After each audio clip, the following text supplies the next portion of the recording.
I'm the son of an oil man. I lived overseas all of my life. I was very fortunate in both having several graduate degrees and being a Marine Corps infantry officer, Marine Corps intelligence officer, and then a clandestine intelligence case officer. I've programmed imagery satellites. I've helped steal signals code books. I've done counterintelligence. I'm basically intimately familiar with the way in which the U.S. government does or does not do the craft of intelligence. What you need to know is I'm a spy saying spying doesn't work. It's costing you $1.2 billion a week to produce the president's daily brief for a guy that can't read. People don't realize this. Apart from the fact that NSA is 1950s mindsets with 1970s technologies, SAIC completely screwed up Trailblazer, Echelon is baloney. 80% of your signals intelligence comes from analysis of patterns. So you don't need to violate privacy. All you need to know is that Schmuckhead is calling Afghanistan once a week. General Shinseki knew exactly what was needed to make Iraq go right, and Paul Wolfowitz lied to Congress and said they'll receive us like liberators and stuff. If I had been General Shinseki, I would have grabbed Wolfowitz by the neck and thrown him down the steps of Capitol Hill. You don't let people lie like that. It's unprofessional to confuse loyalty with integrity. And we have had a failure of generalship in America. Our generals have been too eager to keep their stars and not eager enough to think for themselves and uphold the Constitution. Smedley Butler, the highest decorated Marine, said, war is a racket. War is a racket. War is a racket, and the only reason it's happening is because the American public is lethargic. Blog that. You are the Paul Reveres and Patrick Henrys of our generation. Bottom-up horizontal connection is key.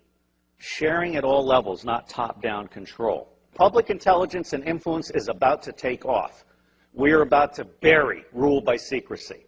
Civil affairs is the focal point. The intelligence guys need to go back in their box. Bloggers, not informants, are key. The FBI is about to try and hire 2,000 informants in a Soviet police-style approach to security. That's idiocy. If you bloggers self-organize and attach yourself like leeches to specific issues, corporations, organizations, challenges, whatever, you will be the intelligence Minutemen of this century. The power is in your hands. There aren't enough guns to kill us all, and Halliburton can't build the jails fast enough to keep us down. Bloggers, as Linux is organized, where you grab onto an issue or something and you are part of a structured citizen journalism blogging thing that lets no evil doing go unnoticed, that rules. So I think we're at a turning point. I think we're at the very beginning of a historic tidal shift in power, restoring the Constitution. I don't know how many of you are following this, but the Comptroller General has told Congress the United States of America is insolvent. We're out of Schlitz. We literally have no money to make it to the next decade. Now, there's some very easy solutions.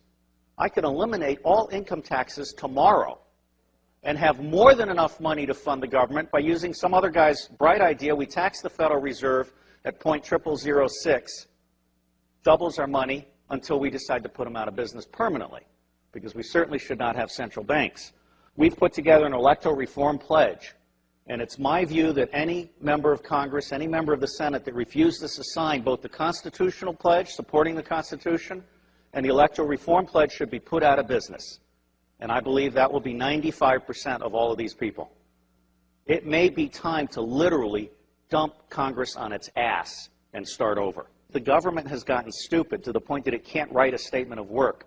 And so they ask the contractors to write a statement of work, and the contractors write a statement of work saying, you need more of what I haven't been able to sell. And the government says, oh yeah, right, good. Put it in the budget. This is real shit. I can crack all 10 of the top-level threats to humanity in less than 25 years for less than 1/3 of what the world is spending on the military. Blog that. And I will tell you the price of buying back the United States government. It's $500 million a year. In the early 90s, Newt Gingrich and the Republicans got together. Their plan is now on the street. It's been exposed by a Columbia professor. They concluded that they could buy the United States government from school board to State House to White House for $300 million a year, and by golly, they did. And every single member of Congress is impeachable for having abdicated their Article I responsibilities under the Constitution and serving as foot soldiers for the president and his mendacious vice president. If you confiscate all the wealth in the world, which I do not advocate, all you have is a $5 bill for every one of the 5 billion poor on the planet. For what we have spent on the Iraq War, I could have given a free cell phone to every one of the 5 billion poor on the planet. I could have taken the 10% residual capabilities on DoD satellites, abandoned communication satellites, and I could have provided free T1 to the Southern Hemisphere. Blog that. That's the kind of stuff we have to do. Because if we don't do that, those 5 billion people, instead of producing wealth that stabilizes the earth, are going to produce plagues, epidemics, criminal gangs, drugged up people. Ralph Peters, a friend of mine, and the bottom line here is the only path to wine, women, and wealth for badasses anywhere on the planet that have no money is guns. And what's happening here is we're at the very beginning. We're just starting to come out of our little eggshell. When the industrial era began, it broke the connection between kinship and trust. And it started treating people as commodities. And then we lost sight of our government and we allowed the corporations to buy the government. The United States of America no longer represents we the people. But you can change that. The reason it's not working today is because we have a military-industrial complex that profits from secrecy and war, and it does not profit from efficiency and peace. Blog that. The bottom line here is that central banking is an evil cancer. These people are selling us credit they don't have so they can take profits they don't deserve out of our pockets. That's nuts. The United States government is constitutionally chartered to print money on the good faith and credit of all of us and not pay interest. Why are we being such fools?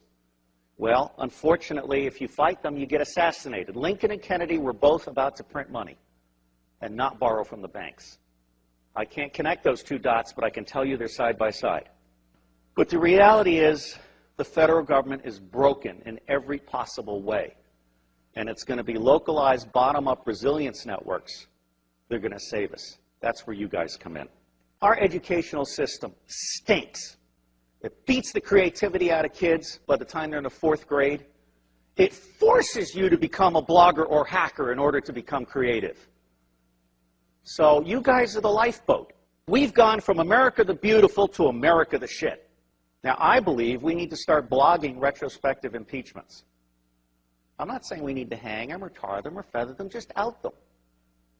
I think it's time for citizen investigative journalism to go deep and go back and go current. And people need to understand they can't get away with this stuff. There is absolutely no lack of solution, and there is also no lack of money. What is lacking is the popular political will to exercise our God-given right to be in charge. I got thrown off Fox News for saying the global war on terror wasn't real. Well, it's not. Okay? I mean, until we can get to one man, one bullet for the top 6,000, we can contain the next level, and we can provide a quality of life for everybody on the planet at the lowest level, we're not going to get it. The Air Force solution for terrorism is to kill one guy in an entire village, which of course creates 100 to 200 additional terrorists because of that indiscriminate war crime. It's just nuts. And it's nuts because the media isn't doing their job, and so it falls to you. And my dream is to have someone adopt every zip code and start doing that weekly report for their zip code. And then those little reports will start having babies, and it'll start spreading. Your government is stupid, and they're stupid deliberately. The intelligence community does not do open source information because they like to think that the cabinet departments are doing their open source information. That's not true. The cabinet departments don't know how to do decision support. What they know how to do is take stakeholder interests and turn them into policy that increases budget share. That is not what I call reality-based budgeting. Politics today has gotten so dirty it's not worth anybody's time if they've got a brain. Well, I don't have a brain, I have a soul. And I believe that America needs to get back in the business of managing itself. I am absolutely certain that central banks are an evil.